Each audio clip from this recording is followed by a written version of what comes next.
الحمد لله وحده والصلاة والسلام على من لا نبي بعده. اللهم صل على سيدنا مولانا محمد وعلى آل سيدنا مولانا محمد كما صليت على إبراهيم وعلى آل إبراهيم إنك حميد مجيد. أما بعد فأعوذ بالله من الشيطان الرجيم. بسم الله الرحمن الرحيم. ومن أحسن قولا ممن دعا إلى الله وعمل صالحا وقال إنني من المسلمين. وقال الله سبحانه وتعالى إنما يعمر مساجد الله من آمن بالله واليوم الآخر وأقام الصلاة وآتى الزكاة ولم يخش إلا الله فعسى أولئك أن يكونوا من المهتدين. وقال عليه الصلاة والسلام لغدوة أو روحة في سبيل الله خير من الدنيا وما فيها. میرے عزیز دوستوں، بزرگوں، کام کرنے والوں کو خصوصاً اور عام امت کو عموماً اس بات کا یقین ہونا چاہیے کہ دعوت اور عبادت ان دونوں کو مسلسل جمع رکھنا یہ دین کے اندر سب سے زیادہ حسن پیدا کرنے والا راستہ ہے. یہ اللہ رب العزت خود یہ فرما رہے ہیں کہ اس سے اچھا دین اور اس سے اچھا مذہب کس کا ہو سکتا ہے جو دعوت اور عمل دونوں کو اکٹھا جمع کر لے. ہماری مشکل یہ ہے کہ ہم دعوت میں لگتے ہیں تو عبادت سے غافل اور عبادت میں لگتے ہیں تو دعوت سے غافل. حالانکہ یہ دونوں ایک کام ایک دوسرے کے ساتھ متلازم ہیں، ایک دوسرے کا متبادل نہیں ہے کہ اس کو چھوڑ کر اس کو کر لیا جائے یا اس کو چھوڑ کر اسے کر لیا جائے.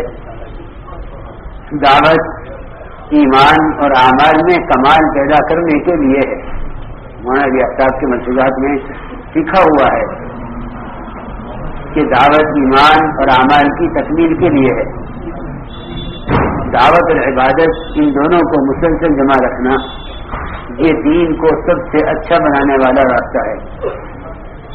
کہ اللہ نے فرمایا قرآن میں ومن احسن قولا، قول کا ترجمہ علماء نے مذہب سے کیا ہے کہ اس سے اچھا مذہب اور اس سے اچھا دین کس شخص کا ہو سکتا ہے جو دعوت اور عبادت دونوں کو اکٹھا جمع کر لے. ہمارے کام کا بنیادی مقصد ہے امت کے دین کے اندر دعوت کے ذریعے پختگی پیدا کرنا. یہ انسان کی فطرت ہے کہ جس کام پر انسان کا جان اور مال اور وقت یہ تین چیزیں جس کام پر لگتی ہیں اس کام کے نقصان کو انسان برداشت نہیں کر سکتا. امت دین کے نقصان سے اس لیے متاثر نہیں ہو رہی ہے اور دین کے نقصان کا برداشت اس لیے کر رہی ہے کہ امت کی صلاحیتیں دنیا پر لگ رہی ہیں. ہماری محنت اور کوشش یہ ہے کہ ہر ایمان والے کا جان اور مال اور اس کا وقت اس کا سب سے پہلا مصرف اور اس کا سب سے پہلے خرچ کرنے کا راستہ وہ دعوت اللہ ہو. اس لیے میرے دوستوں عزیزوں، ہمیں دعوت کے ذریعے سب سے پہلے اپنے یقینوں کو بدلنا ہے. یقین کی تبدیلی اللہ رب العزت نے دعوت کے ساتھ وابستہ کی ہے. اعمال دعوت کو اس یقین کے ساتھ کرو کہ اللہ کا قرب کا اس سے بڑھ کر کوئی ذریعہ نہیں ہے. دیکھو میرے دوستوں عزیزوں، اس امت کی افضلیت اور اس امت کے اندر اللہ نے جو خیر رکھی ہے اور اس کو خیر الامم فرمایا ہے، اس کی وجہ اور شرط وہ صرف اور صرف دعوت اللہ ہے. کیونکہ میں آپ حضرت سے وضاحت سے عرض کر دوں، اس زمانے میں دین کی بات کے پہنچانے کے رواجی طریقے اتنے چالو ہو گئے ہیں. میری بات بہت توجہ سے سننا. اس زمانے میں دین کی بات کے پہنچانے کے رواجی طریقے اتنے زیادہ چالو ہو گئے ہیں اور اتنے طریقے وجود میں آ گئے ہیں کہ وہ سارے طریقے دعوت کا متبادل اور خود دعوت بن گئے ہیں. حالانکہ دعوت کہتے ہیں صرف اور صرف محمد صلی اللہ علیہ وسلم اور آپ کے صحابہ کرام کے طریقے اور ان کے جذبے کا پابند ہو کر امت تک دین کو پہنچانا، دعوت صرف اس کو کہتے ہیں۔ دعوت کا کوئی متبادل نہیں ہے، دعوت کا کوئی متبادل نہیں ہے۔ دعوت صرف اور صرف محمد صلی اللہ علیہ وسلم اور آپ کے صحابہ کے طریقے اور ان کے جذبے کا پابند ہو کر امت تک دین کو پہنچانا، صرف اس کو دعوت کہتے ہیں۔ یہ جو بات ذرا سا ہمیں سوچنی پڑے گی اور غور کرنا ہوگا اس پر کہ دعوت کا اس زمانے میں دعوت کا مفہوم ہر طریقہ محنت جب دعوت بن جائے گا تو رفتہ رفتہ ہم صحابہ کرام کے طریقے اور ان کی محنت کے رخ سے دور ہو جائیں گے۔ میں نے عرض کیا کہ اس امت کے خیر امت ہونے کا سبب صرف یہ نہیں ہے کہ یہ امت محمدیہ ہے علیہ السلام، صرف یہ وجہ نہیں ہے کہ یہ امت خیر امت اس لیے ہے کہ یہ محمد صلی اللہ علیہ وسلم کی امت ہے۔ میری بات توجہ سے سننا بہت، اس امت کے خیر امت ہونے کی جو شرط ہے وہ شرط دعوت اللہ ہے۔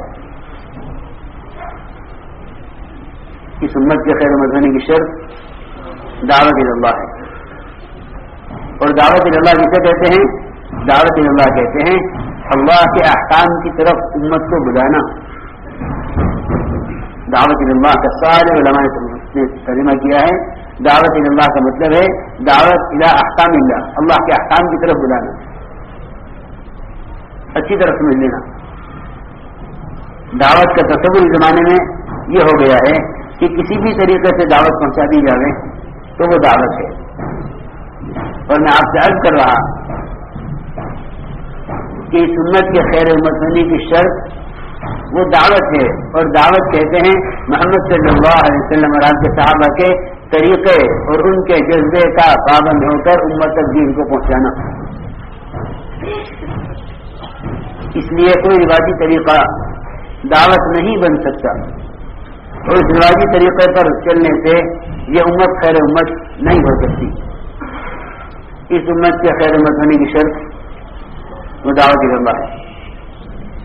یہ بات اگر میں اپنی طرف سے کہوں تو بہت سے کو یہ بات غلو اور زیادتی معلوم ہوگی، حالانکہ یہ بات حضرت عمر رضی اللہ عنہ خود فرما رہے ہیں۔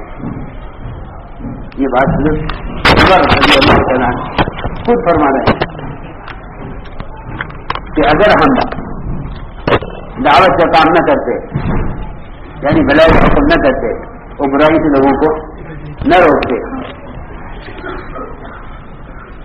تو اللہ فرماتے انتم خیر امتی، کہ تم خیر امت ہو، تو پھر ہم سبھی خیر امت ہوتے۔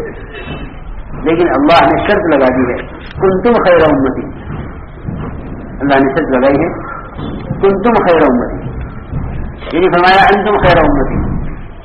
اگر اللہ فرما دیتے انتم خیر امت ہو تو ہم دعوت اللہ کا کام کرتے یا نہ کرتے، ہم دونوں حالتوں میں میری بات بہت توجہ سے سننا۔ اگر اللہ تعالیٰ فرماتے انتم خیر امتی، اگر تم فرماتے ہیں رضی اللہ تعالیٰ کہ تو ہم دعوت اللہ کا کام کرتے یا نہ کرتے ہم خیر امت ہوتے۔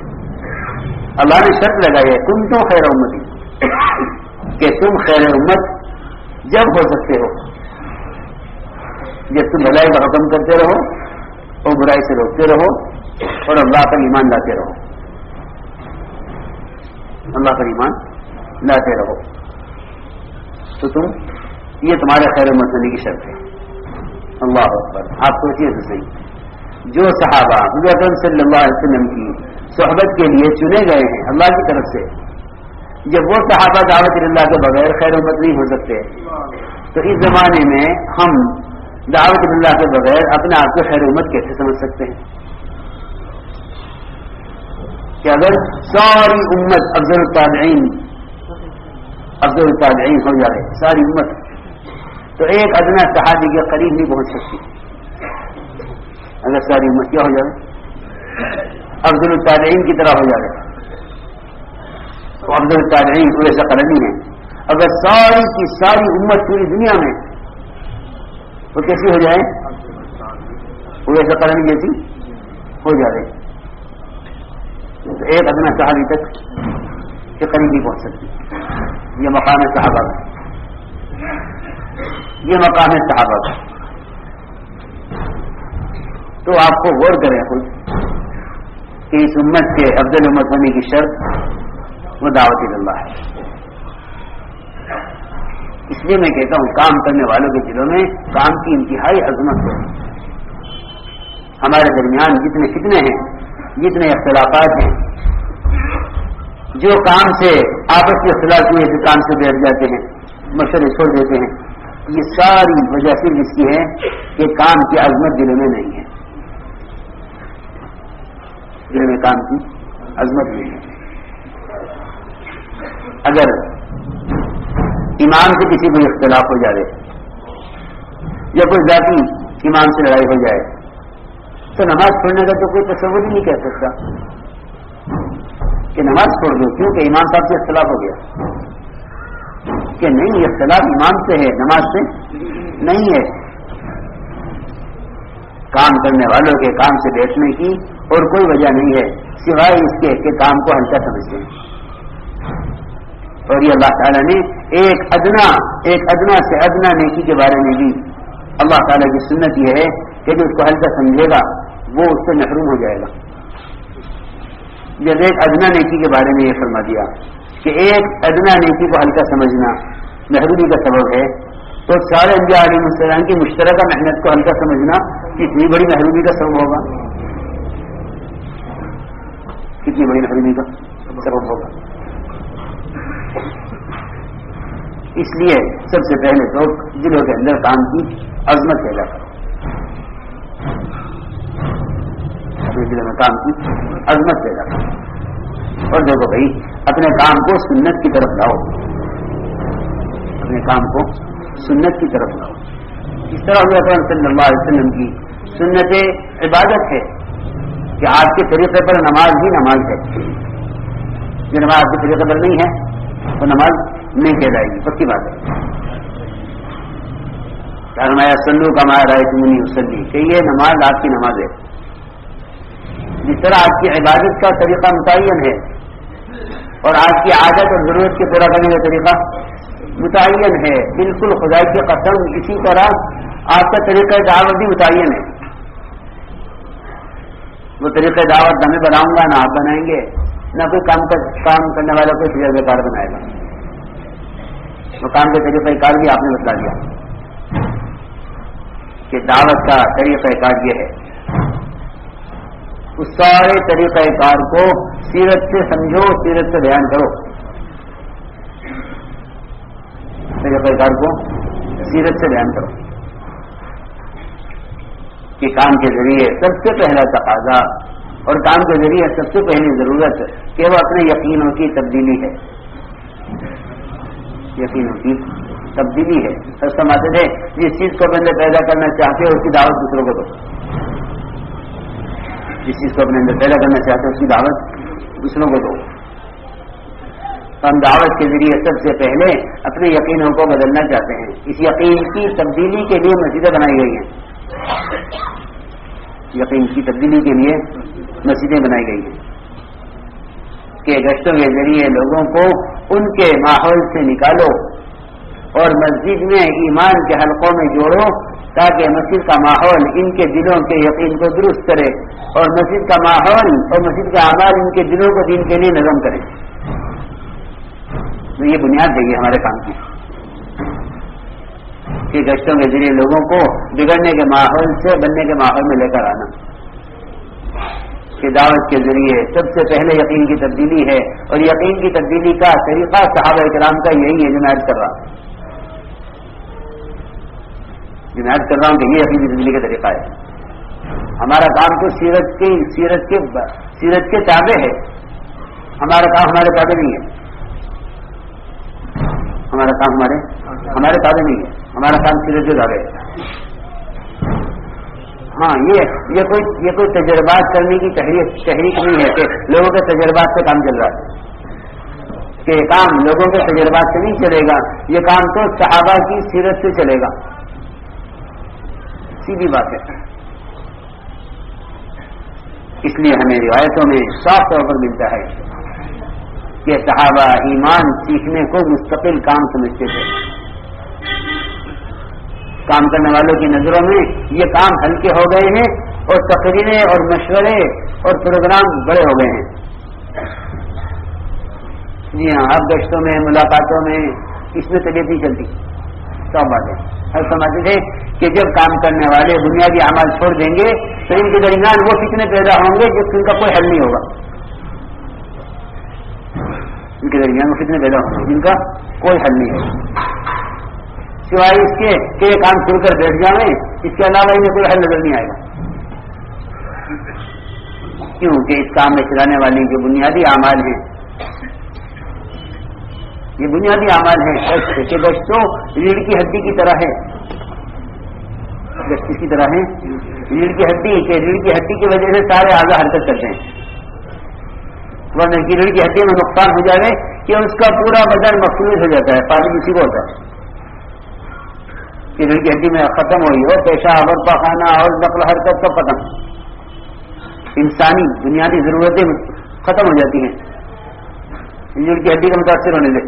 اس لیے فرمایا گشت یہ کہ یہ ریڑھ کی ہڈی ہے کہ داعی کے قائم رہنے کا عمل یہ ہے. اسے خود اچھی طرح سمجھ لینا کہ ہر مسجد کی جماعت کا کام یہ ہے کہ وہ صحابہ کی طرح مسجدوں میں ایمان کے حق قائم کرے اور ملاقاتیں کر کے لوگوں کو مسجد کے ماحول میں آنے پر آمادہ کرے کہ یہاں بیٹھو، یہاں ہمارے ساتھ بیٹھو، ایمان لائیں گے. معاذ بن جبل، عبداللہ بن رواحہ، ابی بن کعب، ابو ہریرہ، عمر بن خطاب، ان سب کا معمول ہے یہ مسجد ایمان کی حق قائم کرتے اور صحابہ پر گشت کر کے ملاقاتیں کر کے ان کو مسجد کے ماحول میں لے کر آتے. امام بخاری رحمۃ اللہ نے اس کو ثابت کیا ہے. امام بخاری رحمۃ اللہ نے اس کو ثابت کیا ہے کہ ایمانی مجالس سے ایمان میں ترقی ہوتی ہے.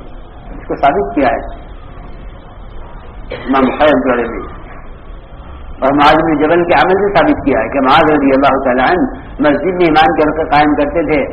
اور عمر رضی اللہ عنہ خود فرماتے ہیں کہ میں تمہیں مسجد میں ایمان کے حلقوں میں اسی لا کر جوڑتا ہوں تاکہ میرے ایمان میں زیادتی ہو. اس لیے میرے دوستوں عزیزوں، ہر مسجد اس معمول پر آنی چاہیے کیونکہ یقینوں کے بدلنے کی اور تربیت کی جگہ اصل مسجد ہے. حضور اکرم صلی اللہ علیہ وسلم نے وفد ثقیف کو مسجد میں رکھا. صحابہ سے فرمایا کہ میں نے مسجد میں اس لیے رکھا ہے ان کو تاکہ ہمارے مسجد ان کے دلوں کو اسلام کے لیے نرم کر دیں. یہ وجہ بتائی آپ نے ان کو مسجد میں رکھنے کی. ان کا وفد آیا، جماعت بن کر آئی، کا نماز نہیں پڑھیں گے، زکات نہیں دیں گے، جہاد نہیں کریں گے، بت کو نہیں توڑیں گے. یہ ہمارے اسلام آنے کی شرطیں ہیں، اسلام قبول کرتے ہیں. تو آپ نے ان کو مسجد میں رکھا. فرمایا صحابہ سے کہ ہمارے مسجد ان کے دلوں کو اسلام کے لیے نرم کر دیں گے. یہ حکمت ہے اس کی. اسی میرے دوستوں عزیزوں اپنے کام کو سنت کی طرف لاؤ. ہماری گشت اور ملاقاتوں کا مقصد ہے ایمان والوں کو مسجد کے باہر کے ماحول سے اٹھانا اور مسجد کے ماحول میں ایمان کے حلقوں میں لا کر جوڑنا. اور یہ آپ سب سے درخواست ہے اللہ کے واسطے کہ اپنے بیانات میں ایمانیات کو غالب رکھو. یہ ہمارے کام کی خصوصیت ہے. تقریروں کی طرف مت جاؤ، تقریروں کی طرف مت جاؤ، مضامین کی طرف مت جاؤ. یہ مت دیکھو کہ عوام کیا چاہتے ہیں. ہماری ایسا فرماتے تھے کہ جس بیان اور مذاکرے سے اللہ کا تاثر نہ پیدا ہو وہ قانون کی عیاشی ہے. قانون کی عیاشی، اس سے کہانیاں اور بے سند باتیں جن کی کوئی بنیاد نہیں ہے، جن کی کوئی سند نہیں ہے. پکی پکی بات ہونی چاہیے ہمارے اندر کی طرف سے. کیوں؟ اس لیے کہ علماء کی کام پر نظر ہے. یہ نہیں کہ بیان کرنے والے آزاد ہو جائیں، بیان کرنے والے آزاد ہو جائیں کہ نہیں، جو احادیث میں منقول ہے اس کو بیان کرو. منتخب احادیث کو اس لیے ترتیب دیا تھا تاکہ کام کرنے والے 6 نمبر کے بیان کرنے میں آزاد نہ ہو جائیں. اور ان کے بیانات میں جہالت میں داخل ہو جائے. ان کے مذاکروں میں کیا جہالت. کہ جہالت کیا کہ جہالت اسے کہتے ہیں کہ جو بات سنی وہ بیان کر دی. یہ جہالت ہے کہ جو سنا بیان کر دیا, جو سنا بیان کر دیا. تو جہالت علم کی جگہ لے لے گی اگر سنی سنائی باتوں کو نقل کیا جائے گا. حدیث میں آتا ہے کہ ہر سنی کی بات کا بیان کر دینا جھوٹا ہونے کے لیے کافی ہے. جی ہاں, اب یہ چل رہا ہے کہ ہم نے سنا ہے, ہم نے سنا ہے کہ کہاں ہے, کہ کسی نے کہاں ہے, کس سے سنا ہے.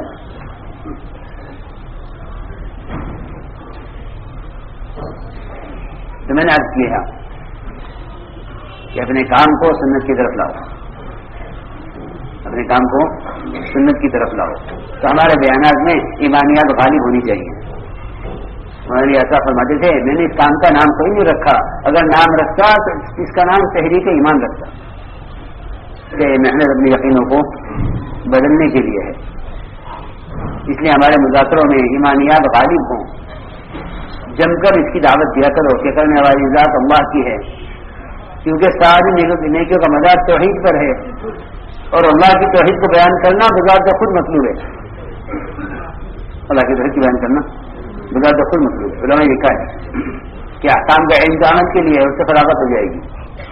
احکام کا علم عمل کے لیے مقصود ہے, بذات خود مقصود نہیں ہے. عمل کے لیے مقصود ہے, اس سے فراغت ہو جائے گی کہ علم حاصل کر لیا فرائض کا, اس کے مطابق عمل کرو. لیکن اللہ کی توحید کو بیان کرنا بذات خود مقصود ہے, اس سے مومن کو فراغت نہیں ہے, کیونکہ ساری نیکیوں کا مدار توحید پر ہے. اس طرح ہمیں اپنے بیانات میں ایمانیات غالب رکھنی ہے, اور اللہ کے فرائض کی طرف دعوت دیا کرو قوت کے ساتھ.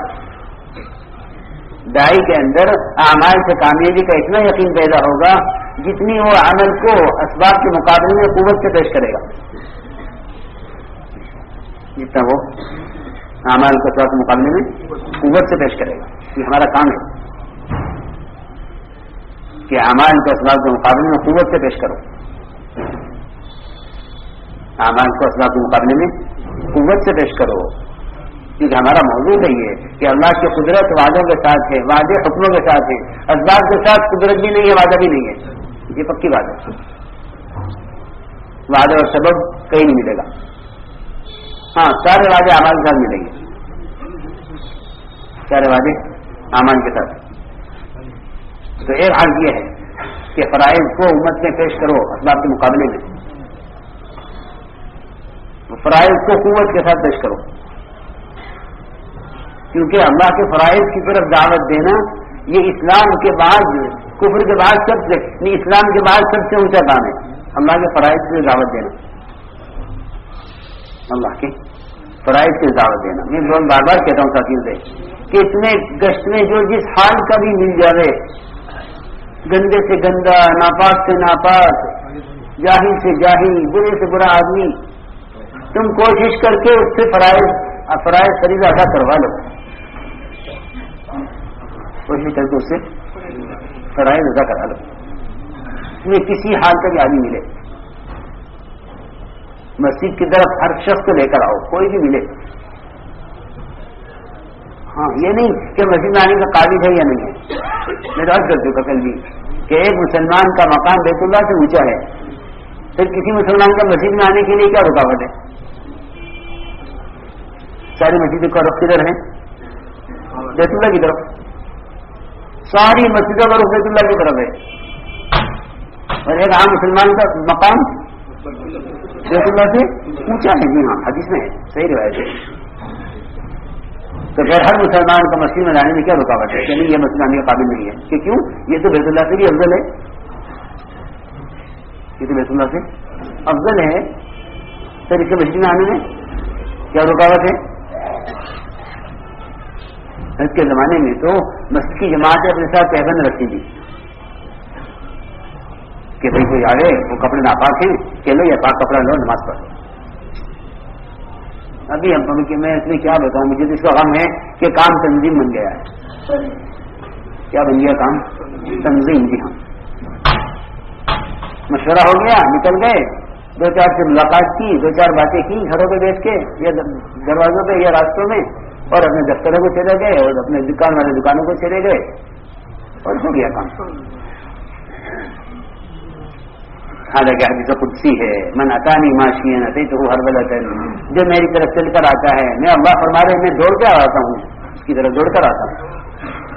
سمجھتے تھے گشت کرنے والوں کی حیثیت ایسی ہے جیسے ڈوبتے ہوئے آدمی کو پانی سے نکالنا یا بھڑکتی آگ سے لوگوں کو بچا کر نکالنا. ہمارے گشت کرنے والوں کی حیثیت ایسی ہے، ان کو نکالو باہر کے ماحول سے اور ان کو مسجد میں لے کر آؤ. تو میں نے عرض کیا کہ فرائض ادا کروا دو، اور فرائض کی ادا کرانے کی جگہ مسجد ہے. یہ ہمارے گشتوں کا مقصد ہے کہ امت گشت کے ذریعے فرائض پر آ گئے، گشت کے ذریعے امت فرائض پر آ جائے، کیونکہ صرف فرائض ہیں جو امت کو ارتداد سے بچا سکتے ہیں. یہ امت کو ارتداد سے بچنے کا ذریعہ صرف فرائض ہیں. اگر فرائض نہیں ہے خدا نہ کرے تو پھر مسلمان کے مرتد ہونے میں کوئی رکاوٹ نہیں ہے. مسلمان کے مرتد ہونے میں کوئی رکاوٹ نہیں ہے. آپ تو کارکنان کی آوازیں لگا رہے ہیں اور ادھر مسلمان مرتد ہو رہے ہیں. آپ کیا کارکنان کی کیا کارکنان تو اس کو کہتے ہیں جو ایک امتی کے لیے بے چین ہو کر پھرتا ہو، وہ ہے کارکن.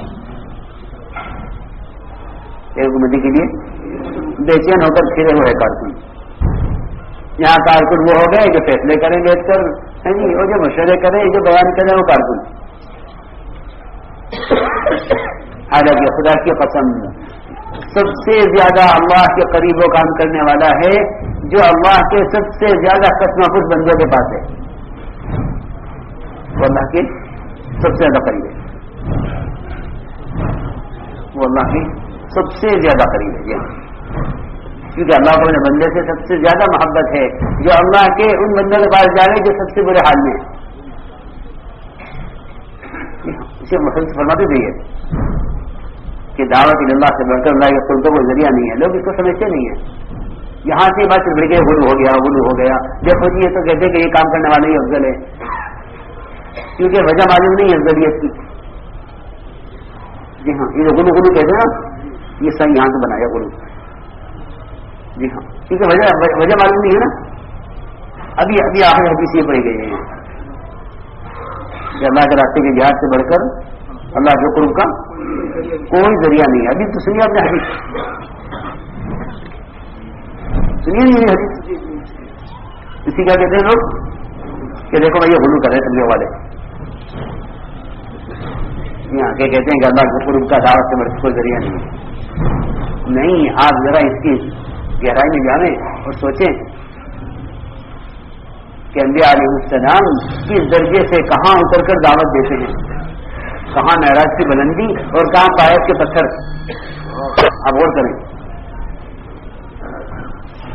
کہاں معراج کی بلندی کہ سارے انبیاء سے آگے، سارے فرشتوں سے آگے،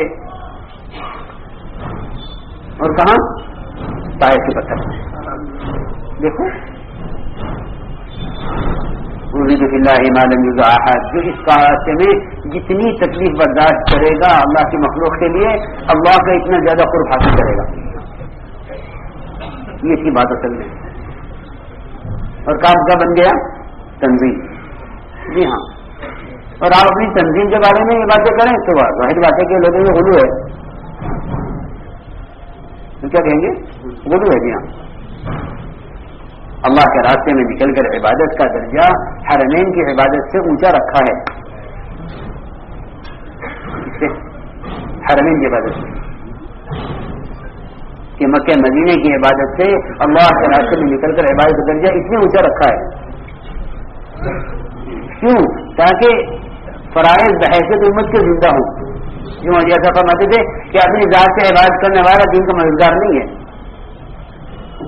اپنی ذات سے عبادت کرنے والا دین کا مددگار نہیں ہے. پکی بات ہے، یہاں تو اس میں چھپا ہوا ہے. کہ ایک آدمی نماز پڑھے، روزہ رکھے، حج کرے، زکات دے، ذکر کرے، عبادت کرے، تلاوت کرے، دین تو ہے لیکن یہ دین کا مددگار نہیں ہے. کہ دین کی مدد تو خروج ہی ہے.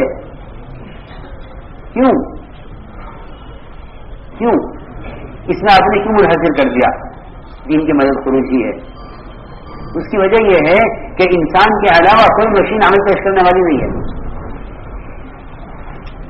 انسان کے علاوہ کوئی مخلوق نہیں ہے جو عمل پیش کر دے. فرشتے چھپے ہوئے ہیں، جنات چھپے ہوئے ہیں. کون رہ گیا؟ انسان رہ گیا. جی ہاں، میرے سمجھ رہ گیا مزاج سے عمل کرنا دین کی نصرت نہیں ہے. دین ہے بے شک لیکن دین کی نصرت نہیں ہے. تو اس کو غور کریں، ورنہ ہمارا یہ کام جو ہے نا یہ جا رہا ہے تنظیم کی طرف. اور میں کیا بتاؤں آپ وجہ سے کھل کے کہہ دوں، جو یہ اختلافات تنظیموں میں ہوتے ہیں نا وہ ہمارے درمیان ہو رہے ہیں. یہ اختلافات کس میں ہوتے ہیں؟ تنظیموں میں. کون ممبر ہوگا، کون فیصل ہوگا، کون وزیر ہوگا، کون بادشاہ ہوگا. جی ہاں، یہاں کون امیر ہوگا. عمارت کی لڑائی، وہ کہ میں امیر، وہ کہ میں امیر، وہ کہ میرا آدمی امیر، وہ کہ میرا آدمی امیر. جی ہاں، ہم اس میں پھنس گئے. میرا مرکز، تیرا مرکز. جی ہاں جی ہاں، جو صوبے بنتے ہیں نا، صوبے کٹ کے، ہمارا صوبہ تمہارا صوبہ، ہمارا ملک تمہارا ملک. جی ہاں، یہ ساری بیماریاں سیاسی بیماریاں ہیں. سب اس لیے پیدا ہوا، سارا اس لیے پیدا ہوا کہ کام سیرت سے ہٹ گیا ہے اور کام کرنے کی وجہ سامنے نہیں ہے کہ وجہ عمل کیا ہے. جی یہ اصل وجہ ہے فتنوں کی. حالانکہ صحیح حدیث ہے کہ جو عذاب اللہ کی طرف سے آنا طے ہو جاتا ہے وہ مسجد کے آباد کرنے والوں کی وجہ سے ٹال دیا جاتا ہے. لوگ ہلکا سمجھتے ہیں کام کو، حالانکہ اللہ کی طرف سے مقدر عذاب جو آنا طے ہو گیا وہ ہٹایا جاتا ہے مسجد کے آباد کرنے والوں کی وجہ سے، جس کا آنا طے ہو چکا ہے.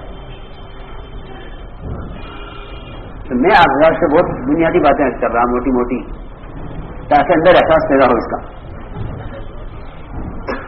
کہ اللہ کے فرائض سے کیونکہ زندہ کرنا ہے، اس لیے خروج کے اعمال مقام کے اعمال سے افضل ہیں. جب حرمین کی عبادت سے افضل ہے تو ہمارے کونے بستی کی کیا حیثیت رہ گئی؟ کیا میں کر ہی رہا ہوں کہ بھائی حرمین کی عبادت سے افضل ہے. آپ دیکھیں پھر اگر وہاں کا واقعہ، جمعہ کی نماز پڑھ کر چلا جاؤں گا. حضرت معاذ بن جبل کا واقعہ ہے، جمعہ پڑھ کے چلا جاؤں گا. حضرت معاذ کا واقعہ ہے، عمر کے زمانے کا ہے. کا واقعہ حضور اکرم صلی اللہ علیہ وسلم کے زمانے کا ہے. یعنی پوری خلافت راشدہ میں یہ بات معروف تھی کہ اللہ کے راستے کے خود کا خروج حرمین کی عبادت سے افضل ہے، کیونکہ خروج میں اعمال کا تعدیہ ہے. خروج میں عمل کا تعدیہ، یعنی تعدیہ کہتے ہیں عمل سے عمل کا بننا، عمل سے عمل زندہ ہونا. کیونکہ حرمین کی عبادت سے خروج افضل ہے. کیوں؟ تاکہ امت تک محدود نہ ہو جائے، افراد تک، بلکہ فرائض امت کی سطح پر زندہ ہو جائے. اس لیے اس کو سمجھنا چاہیے. تو ہم نے عبادت کی ہے کہ اللہ کے فرائض زندہ ہوں. گشتوں کے ذریعے برے سے برے حال کے آدمی کو اٹھاؤ کہ بھائی آ جاؤ، ہم چاہتے ہیں کہ تم مسجد میں آ جاؤ، فریضہ ادا کر لو. تبلیغ اس کو کہتے ہی نہیں ہے کہ ہم تو بات پہنچا کے آ گئے ہیں. ہدایت اللہ کے ہاتھ میں. اللہ نے ہدایت فقیروں پر رکھی ہوتی نا تو ساری دنیا ہدایت پر ہوتی. آج اگر اللہ نے ہدایت کس پر رکھی ہوتی، فقیروں پر ہدایت رکھی ہوتی تو ساری دنیا ہدایت پر ہوتی. اللہ نے تو ہدایت کو جوہد کے ساتھ جوڑا ہے. ہدایت کو جوہد کے ساتھ. اور جوہد کا فیصلہ کوئی نہیں کرے گا. جوہد کا فیصلہ تو وہ کریں گے جنہوں نے جوہد کیا ہے، صحابہ. خود سمجھ لو. تو ایک درخواست یہ ہے کہ فرائض کو زندہ کرو دعوت سے. دوسری بات یہ ہے کہ اپنے فرائض میں کمال پیدا کرو. سمجھتے تھے اگر عصر کی نماز ظہر کی طرح ہوئی ہے تو یہ دائی نیچے گر رہا ہے. اثر کی نماز ظہر سے بہتر ہونی چاہیے. یہ دائی نیچے گر رہا ہے, ترقی نہیں کر رہا کہ ظہر اثر ایک ہی پڑی ہے, کہ اپنے فرائض کے اندر کمال پیدا کرو. کام کرنے والوں کو چاہیے کہ وہ ابھی نماز میں کمال پیدا کریں, ابھی نماز میں کمال پیدا کریں. جی ہاں, ورنہ اللہ مجھے معاف فرما دے, ایک بیماری ایسی پیدا ہوئی ہے کام کرنے والوں میں کہ یہ عوام کے درمیان ایک منتخب جماعت بن گئی ہے. ان کے مشورے اور ان کے کام اور ان کی خدمات اور ان کا آرام میں سے کھل کے آپ سے کہہ رہا ہوں کہ اس میں عوام کی سزا سے اونچے چلے گئے, عوام کی سزا سے اونچے چلے گئے, یہاں تک کہ ان کی نمازیں بھی عوام سے الگ ہو گئی. یہ شورا والے ہیں, یہ شورا والے ہیں, یہ شورا والے ہیں. رسول اکرم صلی اللہ علیہ وسلم فرماتے تھے کہ میں چاہتا ہوں کہ اپنے صحابہ کے درمیان اس طرح رہوں کہ یہ میری گردن پھلان پھلان کے کچل کے چلیں. صحابہ نے عرض کیا تھا کہ ہم آپ کے لیے ایسی جگہ بنا دیں کہ آنے والا آپ کو پہچان لیا کرے, آنے والا آپ کو پہچان لیا کرے, کیونکہ آنے والا پوچھے گا ایکم محمد, تم محمد کون سے ہیں. یہ آپ کا پیڑ بھی دیکھنے والوں سے آگے نکلا ہوا نہیں ہوتا تھا کہ لوگ آپ کس سے پہچاننے کے آگے پیر بڑھائے ہوئے ہیں تو یہ اللہ کے نبی ہوں گے. آپ صحابہ کے ساتھ اس طرح رہتے کہ آنے والا کوئی چاہیے کہ محمد, کہ مجھے تو تم سارے ایک سے معلوم ہو رہے ہو, تمہارے نبی کون سے ہیں. تو یہ نہیں کہ بڑے لوگوں کی طرح دوسرے تعارف کرائیں, آپ کو تعارف کرا دینا کہ ہاں محمد. جماعت کی نماز کا اہتمام کام کرنے والوں میں کم ہو رہا ہے. میں آپ سے بہت ضروری عبادت کر رہا. جی ہاں, ہم تو شروع والے ہیں, ہم تو شروع والے ہیں. کیا شروع والے کہ جماعت کی نماز کو چھوڑنا تو نفاق ہے. کیا شروع والے سمجھے جماعت کی نماز میں ہلکی چارپائی بیماری میں اٹھا کے مسجد میں داخل کی جاتی تھی. ایک مفتی صاحب نے کہا حضرت سے کہ میں آپ کو فتویٰ دیتا ہوں. جی ہاں, میں آپ کو فتویٰ دیتا ہوں کہ آپ جماعت کی نماز چھوڑ دیں, آپ بیمار ہیں. تو اس نے فرمایا کہ اچھا مرتے مرتے منافق ہو کے مروں, مرتے مرتے منافق ہو کے مروں. کہ حضور کے زمانے کے تو منافق بھی مسجد میں آتا تھا, بیمار بھی مسجد میں آتا تھا, اور ہمیں مرتے مرتے مجھے تم نفاق کا مشورہ دے رہے کہ منافق ہو کے مر جاؤں, جماعت کی نماز چھوڑ دوں, جماعت سے مسجد کی نماز. تو اس کی چارپائی بیماری کی حالت میں مسجد میں داخل کی جاتی تھی. کتنا اہتمام تھا جماعت کی نماز کا. یہ عرب شورا والوں کی نمازیں بھی الگ ہوتی ہیں, ہم شورا والے ہیں کہ نہیں ہماری سب کی ترقی جو ہے نا وہ عوام کے ساتھ اختلاط میں ہے. کیونکہ اللہ تعالیٰ خود فرمائیں گے بندے سے قیامت میں براہ راست, میں ننگا ہوا تم نے مجھے کپڑے نہیں پہنا, میں بھوکا ہوا تم نے مجھے کھانا نہیں کھلایا, میں بیمار ہوا تم نے میری عیادت نہیں کی. بندہ کہ اللہ آپ کو کھلانے والے, پلانے والے, پہنانے والے, آپ شفا دینے والے, آپ کیسے بیمار ہو گئے. تو اللہ فرمائیں گے فلاں بیمار کے پاس جاتا نا تو مجھے وہاں پاتا. یہ ہے نا حدیث میں. جی ہاں, ایک اپنے فرائض میں کمال پیدا کرو. اور میرے دوستوں عزیزوں, وقت مختصر ہے, مجھے عرض کرنا ہے تہجد کو لازم پکڑ لو, تہجد کو لازم پکڑ لو, تہجد کو لازم پکڑ لو. میں قسم کھا کر کہتا ہوں کہ تہجد کے بغیر داعی کی کوئی مدد نہیں ہے, پکی بات ہے. تہجد کے بغیر داعی کی کوئی مدد نہیں ہے. ہاں, میں قسم کھا کر کہتا ہوں اگر عبادت کا شوق نہیں پیدا ہو رہا تو پھر یہ ایک تنظیم ہے, تحریک, پھر یہ ایک تحریک ہے, دعوت نہیں ہے. کیونکہ دن بھر دعوت کی بات کو واضح کرنے والا عمل تہجد ہے. اشد وقع اقوام مقیلا, قرآن نے اسی طرح فرمایا. اقوام مقیلا کا مطلب ہے ابھی مقیلا, کہ بات کو سب سے زیادہ واضح کرنے والا عمل ہے تہجد. جی ہاں, اشد وقع اقوام مقیلا کہ نفس کو بہت کچلنے والا, اور ابھی مقیلا, اقوام مقیلا کا مطلب ہے ابھی مقیلا کہ بات کو واضح کرنے والا, بات کو واضح کرنے والا ہے. ہماری تو کیفیت یہ ہونی چاہیے تھی کہ تہجد کے چھوٹنے پر اپنے آپ کو ایسی ملامت کرتے جیسا فریضے کے چھوٹنے پر ملامت کریں. یہ ہونی چاہیے تھی ہماری کیفیت. 1 سال تہجد فرض رہی صحابہ پر, 1 سال فرض رہی. 1 سال کے بعد اللہ نے تہجد کو نفل کر دیا, ورنہ 1 سال تہجد صحابہ پر فرض رہی. تو تہجد کا لازم پکڑ لیں, اس سے دن بھر کے دعوت کے کام میں مدد ملے گی. جی ہاں, لوگ اس کام کو کرنے کے لیے مخلوق سے مطالبہ کرتے ہیں کہ ہمیں بھی کام کا موقع دو, ہمیں بھی کام کا موقع دو. کہ نہیں, تم اللہ سے مانگ لو نا کہ اللہ تم اس سے کام لے لے. آسان راستہ ہے. کیا ہے آسان راستہ؟ کہ اللہ سے اپنے آپ کو اللہ کے یہاں قبول کروا لو.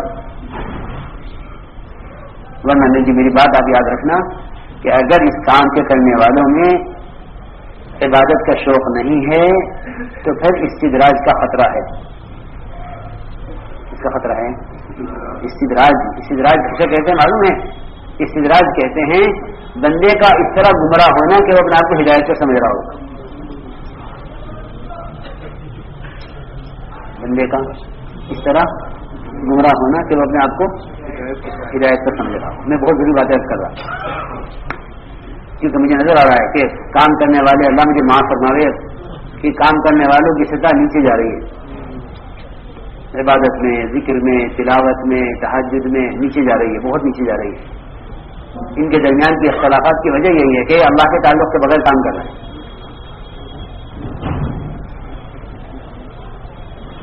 یہ اصل وجہ فتنوں کی یہ ہے کام کرنے والوں کے درمیان کہ اللہ کے تعلق میں یہ نیچے جا رہے ہیں, کمزوری کی طرف جا رہے ہیں.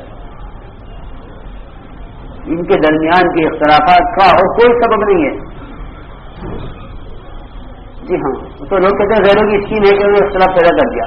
نہیں, خدا کی قسم, غیر تو ایک سنت کا مقابلہ نہیں کر سکتے. ہلاکت کے لیے کافی ہے باقی کی کہ وہ کیا کریں, ایک سنت کا مقابلہ نہیں کر سکتے. غیر کہ غیر تو ایک سنت کا مقابلہ نہیں کر سکتے, وہ دعوت کا مقابلہ کیا کریں گے؟ تو سمجھتے تھے کہ اسلام کو نقصان مسلمان کو پہنچے گا اور دعوت کو نقصان دعوت کا کام کرنے والوں کو پہنچے گا. یہ تو لوگوں کا خیال غلط ہے کہ جو باہر کی اسکیم ہے, کوئی باہر کا ہاتھ ہے. یہ ہم سے کہتے سبھی کہ ہمارے میں اختلاف ہو گیا, باہر کا ہاتھ ہے. لیکن باہر کا کوئی ہاتھ نہیں ہے. جی ہاں, اللہ تو کہہ رہے ماں کسبت ایدیکم ماں کسبت ایدیکم ماں کسبت, قرآن بھرا ہوا ہے. تم کہہ رہے باہر کا ہاتھ ہے, اللہ فرمائے تمہارے ہاتھ ہے. اللہ فرمائے تمہارے ہاتھ ہے. جی ہاں, یہ تمہارے کرتوت ہیں. تم کہہ رہے ہیں کہ نہیں جی باہر کا کوئی ہاتھ ہے, ہمارے میں اختلاف پیدا ہو گیا. یہ سارے جھگڑے اختلافات کی وجہ ہے اللہ کے تعلق کے بغیر اس کام کو کرنا. جی ہاں, پہلے راتوں کو رونے والے ہوتے تھے, اللہ تعالیٰ ان کی محبتیں لوگوں کے دلوں میں ڈالتے تھے, اس سے اطاعت بھی تھی, محبتیں بھی تھی. اب رات کا رونا ختم, راتوں کا رونا ختم. جی ہاں, اب تھک ہار کے سو جانے اور فجر میں اٹھ جانے, اور یہ تہجد سے پڑھ کے سو جاؤ. تہجد کیا سے پڑھ کے سو جاؤ کہ نہیں, اس کے پڑھنا یہ ہے نفس کو کچلنا. اس کے پڑھنا یہ ہے نفس کو کچلنا.